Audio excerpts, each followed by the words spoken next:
اعوذ باللہ من الشیطان الرجیم بسم اللہ الرحمن الرحیم الف لام میم احسب الناس ان یترکوا ان یقولوا آمنا وهم لا یفتنون۔ کیا لوگوں نے یہ سمجھا تھا کہ وہ چھوڑ دیے جائیں گے صرف یہ کہنے سے کہ ہم ایمان لے آئے اور انہیں آزمایا نہ جائے گا؟ اب دیکھ رہے ہیں، اب وہی تیکھا انداز ہے، اظہار ناراضگی ہے، اظہار خفگی ہے، اس لیے کہ تم سے پہلے جو کچھ ہوا ہے۔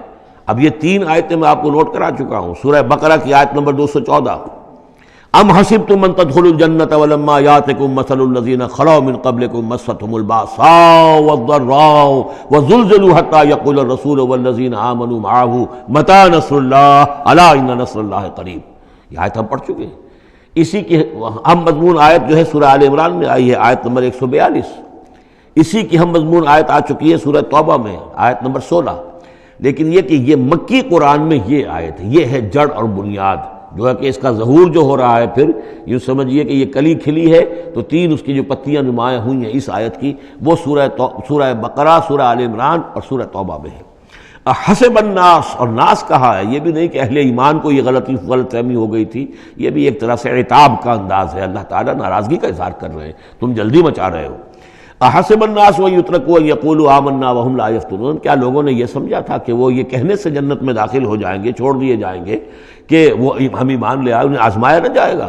وَلَقَدْ فَتَنَّا الَّذِينَ مِن قَبْلِهِمْ، ہم نے تو جو بھی ان سے پہلے تھے ان کو بھی آزمایا ہے، ہر ایک کو آزمایا۔ آزمائش کے بغیر ہم نہیں کسی کے ایمان کو تسلیم کرتے۔ فَلَيَعْلَمَنَّ اللَّهُ الَّذِينَ صَدَقُوا وَلَيَعْلَمَنَّ الْكَاذِبِينَ، تو اللہ تعالیٰ تو ظاہر کر کے رہے گا، لفظی ترجمہ تو ہوگا اللہ جان کر رہے گا، لیکن اللہ تعالیٰ کا علم تو قدیم ہے، جو کچھ ان کے دلوں میں اللہ جانتا ہے، لیکن اللہ ظاہر کر دے گا کہ کون کتنے پانی میں ہے، کون منافق ہے، کون ضعیف الایمان ہے، کون قوی الایمان ہے، کون صادق الایمان ہے، کون جو ہے جھوٹ موٹ کا مومن بنا ہوا ہے، کون وہ دودھ پینے والا مجنو ہے اور کون واقعتاً جانثار مجنو ہے۔ یہ سب کچھ پتہ چلتا ہے آزمائشوں سے، اور ہم نے تو آزمایا ہے ان کو بھی جو ان سے پہلے تھے، تو لازماً اللہ واضح کر کے رہے گا، مبرہن کر دے گا ان کو بھی کہ جو سچے ہیں، اور وہ یقیناً واضح کر دے گا، نمایاں کر دے گا ان کو بھی جو جھوٹے ہیں۔ اب اس کے ساتھ ہی دیکھیے اس میں جو عجیب آپ کو بات ملے گی اس رکوع میں، یہ 2 آیتیں آئی ہیں، کیونکہ ایک آیت تو حروف مقطعات پر تھی، یہ 2 آیتیں آئی ہیں۔ اس میں تو ڈانٹ، ایک طرح کی ڈانٹ پڑ گئی ہے صحابہ کرام کے اوپر جنہوں نے ذرا سا بھی شکوہ کیا تھا، لیکن اب 2 آیتوں میں اس کی دلجوئی ہے ان کی، یعنی یہ کہ ایک طرف ترغیب ہے تو ترغیب بھی ہے۔ جیسے کوئی شفیق استاد ہوتا ہے، کبھی کسی وقت ڈانٹتا بھی ہے، کوئی گھرکی بھی دیتا ہے، کوئی جھڑکی بھی دیتا ہے، کسی وقت مارتا بھی ہے، سزا بھی دیتا ہے، پھر لیکن کسی وقت پھر یہ کہ حوصلہ افزائی بھی کرتا ہے، تھپکی بھی دیتا ہے، پیٹھ پر ہاتھ رکھتا ہے۔ تو اس طریقے سے یہ اللہ تعالیٰ کا معاملہ اپنے بندوں کے ساتھ اسی طرح ہے، جیسے کہ حدیث میں آیا الخلق عیال اللہ، مخلوق جو ہے اللہ تعالیٰ کے لیے اس کے کنبے کی حیثیت رکھتی ہے۔ تو 2 آیتیں جو آئی ہیں وہ تو گویا کہ ایک طرح سے سرزنش کی اور اظہار ناراضگی، اظہار خفگی۔ اب 2 آیتیں دیکھیے، ام حسب الذین یعملون السیئات ان یسبقونا، کیا سمجھا ہے، گمان کیا ان لوگوں نے جو یہ برے کام کر رہے ہیں۔ یہ اشارہ ہے ابو جہل جو مار رہا ہے، حضرت یاسر کو مار رہا ہے، حضرت سمیہ کو مار رہا ہے، ٹارچر کر رہا ہے، یا جو بھی امیہ ابن خلف ہے جو حضرت بلال کے ساتھ وہ سختیاں کر رہا ہے، گلے میں رسی ڈال کر، اور جو جانوروں کی لاشیں ہوتی ہیں ان کے طریقے سے گھسیٹا جا رہا ہے مکے کی گلیوں کے اندر، اور بڑی تپتی ہوئی جو ہے گلیاں ہیں، اور اوپر سورج آگ برسا رہا ہے، اور سیدھا لٹا دیا گیا ہے انہیں ننگے پیٹھ، اور پھر اوپر ایک بھاری پتھر بھی رکھ دیا گیا۔ لوگ یہ حرکتیں کر رہے ہیں، کیا ان کا یہ گمان ہے کہ وہ ہماری پکڑ سے بچ جائیں گے؟ اب یہ بات ان کی طرف آئی تو گویا کہ اہل ایمان کے لیے ایک دل جوئی اور تشفی، ان کے زخموں پر مرہم رکھا جا رہا ہے کہ یہ نہ سمجھو کہ یہ بچے رہیں گے، ایک وقت آئے گا۔ چنانچہ خود حضرت بلال رضی اللہ تعالیٰ عنہ نے غزوہ بدر میں امیہ ابن خلف جو ان کا آقا تھا اسے قتل کیا ہے، حالانکہ حضرت عبد الرحمن ابن عوف نے کوشش کی، اس کے ساتھ کچھ ان کے تعلقات تھے پرانے، اس کی بنا پر اس کو بچانے کی کوشش کی کہ تاکہ اسے قید کر لیں، قتل نہ ہونے دیں، قیدی ہو جائے تاکہ پھر یہ کہ وہ فدیہ دے کر چھوٹ سکے۔ لیکن حضرت بلال کو جو غصہ تھا اس پر، تو وہ پورا غصہ انہوں نے اس وقت اتارا ہے۔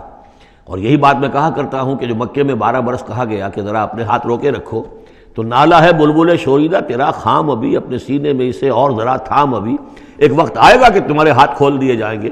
اور وہ ہم سورہ حج میں پڑھ چکے ہیں، اذن للذین یقاتلون بانہم ظلموا، اب تک تمہارے ہاتھ ہم نے باندھے رکھے ہوئے تھے اور اب تمہارے ہاتھ کھولے جا رہے ہیں۔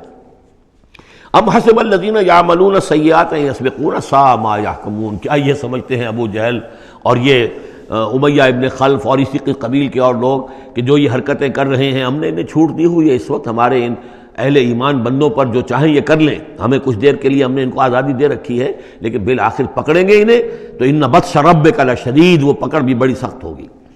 دوسری آیت جو ہے مزید ان کی دلجوئی کے لیے، من کان یرجو لقاء اللہ فإن اجل اللہ لآت، جو کوئی بھی اللہ سے ملاقات کا امیدوار ہے اسے یقین رکھنا چاہیے کہ اللہ کی ملاقات کا وہ معین وقت آ کر رہے گا۔ یعنی اے بلال اور اے ابو فقیہ اور اے خباب، تمہیں کہیں یہ گمان نہ ہو، شیطان یہ وسوسہ نہ کہیں تمہارے دلوں میں ڈالے اور تمہیں پریشان کرے کہ پتہ نہیں آخرت ہونی بھی ہے کہ نہیں ہونی ہے۔ جیسا کہ میں نے عرض کیا تھا کہ دنیا نقد ہے، آخرت ادھار ہے۔ اب آپ نے جان مال تو ساری یہاں دینی ہے، دنیا میں دینی ہے، جنت ملے گی آخرت میں۔ تو جو شیطان وسوسہ اندازی کرتا ہے، نو نقد نہ تیرا ادھار، یہ ادھار کی دنیا جو معاملہ ہے، سودا ادھار کی جنت ہے یہ، اور تم دنیا کے اندر اپنا سب کچھ لٹا رہے ہو، تو ایسا نہ ہو۔ تمہیں یقین رکھنا چاہیے کہ وہ وقت آ کر رہے گا اور اللہ تعالیٰ تمہاری ان تمام ایثار اور قربانی کی جو تم دے رہے ہو اس کے دین کے لیے، اس کی توحید کے لیے، اس کا بھرپور تمہیں صلہ دے گا۔ وَهُوَ السَّمِيعُ الْعَلِيمُ، وہ سب کچھ سننے والا ہے اور سب کچھ جاننے والا ہے، اس کی نگاہ سے کوئی چیز پوشیدہ نہیں ہے۔ وَمَنْ جَاهَدَ فَإِنَّمَا يُجَاهِدُ نَفْسِهِ، اب پھر ایک ذرا تھوڑے سے سرزنش کی آیت بھی آ گئی، دو آئی تھی سرزنش کے انداز میں، دو دلجوئی کے انداز میں، اب پھر سرزنش کا انداز ہے۔ وہ کیا ہے؟ وَمَنْ جَاهَدَ فَإِنَّمَا يُجَاهِدُ لِنَفْسِهِ، دیکھو اگر تم کوئی قربانیاں دے رہے ہو، تکلیف اٹھا رہے ہو، ایثار کر رہے ہو، تو جو بھی جہاد کر رہا ہے وہ اپنے لیے کر رہا ہے، وہ ہمارے اوپر احسان نہ سمجھے۔ اللہ تعالیٰ کی شان اس سے بہت اونچی ہے۔ یہ ہم سورہ حجرات میں جا کر پڑھیں گے، یمنون علیک ان اسلموا قل لا تمنوا علی اسلامکم بل اللہ یمن علیکم ان ہداکم للایمان۔ تم اگر اللہ کے لیے، اللہ کے دین کے لیے کچھ کرتے ہو تو نہ احسان سمجھو اللہ پر اور نہ احسان سمجھو اللہ کے رسول پر۔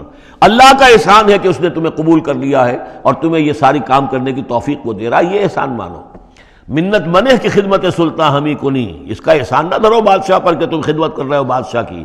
منت شناس ازو کہ بخدمت بداشتت، اس کا احسان مانو کہ اس نے تمہیں خدمت کا موقع دیا ہے۔ تو اللہ تعالیٰ کا احسان مانو اور یہ نہ سمجھو کہ تم اللہ پر کوئی احسان کر رہے ہو۔ وَمَنْ جَاهَدَ فَإِنَّمَا يُجَاهِدُ نَفْسَهُ۔ اب دیکھ رہے ہیں کہ کس قدر متعلق یہ چیزیں ہیں، انسانی احساسات ہوتے ہیں، اس طرح کے خیالات آتے ہیں۔